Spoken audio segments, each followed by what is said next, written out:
Hello everyone and welcome.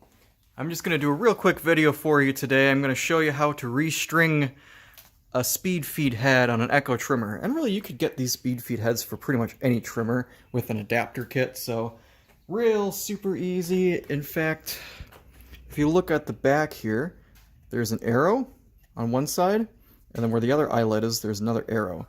So really you just have to turn this mechanism until those arrows line up with those holes. And I'll show you what that looks like here in a minute. So as soon as you line up those holes just by turning this, you can actually look through that hole and you can see light through it. So then you know it's lined up. So I just pre-cut a section about 15 feet long here of string. You just feed it through the eyelet until it comes out the other end. Pull it through until it's even on both sides.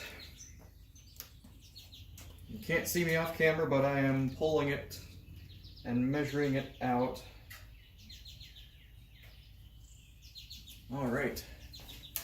Now I like to keep a little bit of tension on here, but basically all you do is turn and it'll wind itself up.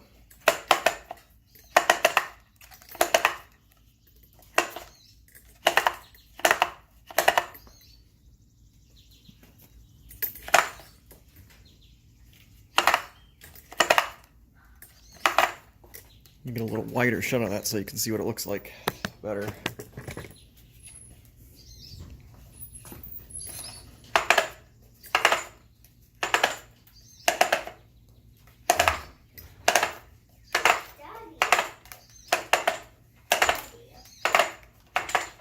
And that's it.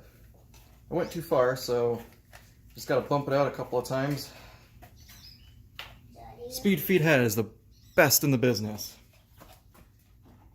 And that's all I got for today. If you found this useful, go ahead and hit subscribe and hit thumbs up. Thanks for watching.